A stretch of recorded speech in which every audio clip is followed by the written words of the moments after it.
नमस्कार दोस्तों, अगले लोक देवता की सीरीज में अपना है विज्ञाजी महाराज, है ना। छोटे लोक देवताओं को अब लेंगे, बड़े बड़े लोक देवता मैन कर चुके हैं अपन, जिनसे अधिकांश प्रश्न पूछे जाते हैं वो सारे लोक देवता अपन ने रामदेव जी, गोगा जी, पाबू जी, सब कुछ अपन पंच पीरों को, तेजा जी, देवनारायण जी सबको ले चुके।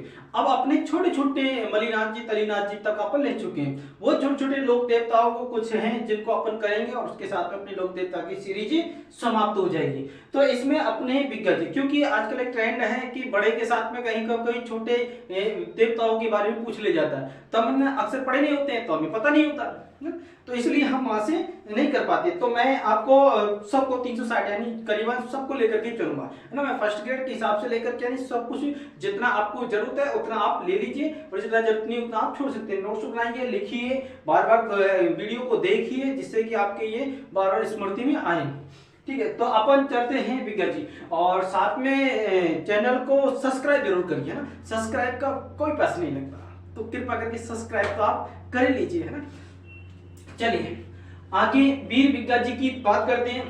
तो वीर विज्ञा जी जो हैं, विज्ञा जी इनका उपनाम जाखड़ समाज के लोक देवता, कुल देवता हैं जाखड़ समाज। जो जाखड़ समाज है ये जाठों में से एक है जाखड़ समाज। इन जाखड़ समाज के ये क्या हैं, कुल देवता हैं। इनका जन्म कहां हुआ था, रीडी गांव में। और रीडी गांव कहां पर है, बीकानेर। कब हुआ था, 1301 में इनका रीडी गांव में जन्म हुआ था। किनका, वीर विज्ञा जी का। 1301 की घटना आपको पता है, एक रणथंबोर युद्ध हुआ था, रणथंबोर, है ना। 1301 की घटना है। रणथंबोर के शासक हमीरदेव चौहान के मध्य अलाउद्दीन खिलजी के समय की घटना थी। उस समय इनका 1301 में बीकानेर के रीडी गांव में इनका जन्म हुआ था। आगे इनकी जो सबसे सर्वाधिक जो मान्यता है वो कहां पर है, बीकानेर जिले में इनकी सबसे ज्यादा मान्यता है। ये पूरे राजस्थान में ना होकर के बीकानेर जिले में इनकी ज्यादा प्रभाव, ज्यादा इनकी मान्यता चलती है। इनके पिताजी का जो नाम है राव मोहन, मोहन कृष्ण का भी नाम है, राव मोहन जाट इनके पिताजी का नाम है। इनकी जो माताजी थी उनका नाम सुल्तानी था, माताजी का नाम सुल्तानी था। इनके दादा का नाम राव लाखो जी था, दादाजी का नाम राव लाखो जी। तो मोहन, सुल्तानी और लाखो जी था। इनकी बहन का नाम हरिबाई था, है ना, हरिबाई था। जो आपको मैंने कहा जितना आपको आवश्यकता है, इसको मैं शॉर्ट में भी कर सकता, लेकिन मेरा एक ही है कि जितना ज्यादा हो सकता है एग्जाम की दृष्टि से कुछ छूटे नहीं, सबको लेकर के चलने का देखें। तो अपन फर्स्ट ग्रेड में आल एग्जाम को समेट करके चलेंगे जिससे कोई बाहर नहीं जाए। और फिर एग्जाम में 100% तो कह नहीं सकते कि नहीं जाएगा, और जो कहते हैं वो बेवकूफ बनाते हैं। आप ये मान के चलिए, वास्तविकता भी यही है, क्योंकि 100% तो किसी का होता ही नहीं है। एग्जाम में 100% तो किसी के नंबर भी नहीं आ सकते, है ना, तो बनाते हैं इस हिसाब से। तो इसमें से भी कुछ इस तरह से बना दिया तो कोई कह नहीं सकते, लेकिन अपन कहते हैं कि अधिकतर या 99%, 90% की उसमें से ही आने के चांस बने। आगे देखते हैं, बहन का नाम हरियाबाई, हरियाबाई, दादा का नाम लाखो जी हो गया, सुल्तानी माता राममोहन पिताजी हो गए। इनका जो मेला है प्रति वर्ष, हर वर्ष इनका मेला बढ़ता है, 14 अक्टूबर को बढ़ता है। 14 अक्टूबर, एक 24 अक्टूबर भी इनकी तिथि मिलती है, लेकिन मेरे हिसाब से 14 अक्टूबर सही है, आप इसको मान के चलें। इनका जो मेला है वो कहां बढ़ता है, बीकानेर में बढ़ता है। बीकानेर के जो गांव है, कौन सा, बिग्गा गांव में इनका मेला बढ़ता है। बीकानेर के बिग्गा जो गांव है उस बिग्गा गांव में इनका मेला बढ़ता है। बिग्गा गांव की जानकारी आपको आगे दी जाएगी।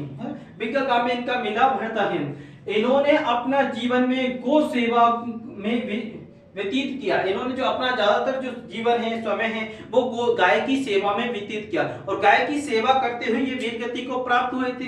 तो गाय की सेवा के कारण ही लोक देवता के रूप में माना जाता है ना। इन्होंने 1393 को राठाली जोहड़ में मुस्लिम लुटेरों से गांव की रक्षार्थ युद्ध करते हुए जुझार हुए। 1393 में गांव की रक्षा करते हुए ये वीर गति को प्राप्त हुए। जुझार का मतलब होता है सर कटने के बाद भी इनका धड़ मुस्लिम लुटेरों से गाय रक्षा के लिए लड़ता रहा। तो 1393 में ये जुझार हुए थे, काफी लंबी इन्होंने उम्र पाई थी। राठाली जोहड़ जो गांव है जहां इन्होंने युद्ध किया वो बीकानेर में आता है, यानी बीकानेर वर्तमान बीकानेर से 35 किलोमीटर दूर मालासरी के पास में राठाली चौहर गांव है, वहां इनकी मुस्लिम आक्रांताओं से युद्ध हुआ और उस युद्ध में ये गाय की रक्षा करते हुए वीर गति को प्राप्त हुए थे। इन्होंने डूंगरगढ़, डूंगरपुर में समझना इसको, डूंगरगढ़ जो कहां पर है आपके बीकानेर में है, डूंगरगढ़ कहां है आपके बीकानेर में, बीकानेर जिले में है। तो डूंगरगढ़ के गोमटिया गांव था एक, डूंगरगढ़ में गांव था गोमटिया, गोमटिया गांव का नाम बदल के इनके नाम पर रख दिया गया उसको बिग्गा गांव, बिग्गा नाम रख दिया गया। यही बिग्गा नाम, ये बिग्गा गांव है, इसी में इनका मेला बढ़ता है, बिग्गा गांव में इनका मेला बढ़ता है। कब बढ़ता है? 14 अक्टूबर को, 14 अक्टूबर को इनका मेला बढ़ता है ना। तो बिग्गा गांव का नाम, गोमटिया गांव का नाम बदल के क्या रख दिया? बिग्गा गांव। अब इनकी जो डूंगरगढ़ क्या है, बीकानेर की तहसील है, तहसील। तो इस तहसील में ये बिग्गा गांव है, जिसका प्राचीन नाम, पुराना नाम गोमटिया था, वर्तमान नाम क्या है? बिग्गा गांव है। ठीक है, ओके, लाइक सब्सक्राइब करो, वैसे शेयर जरूर करो। जय हिंद।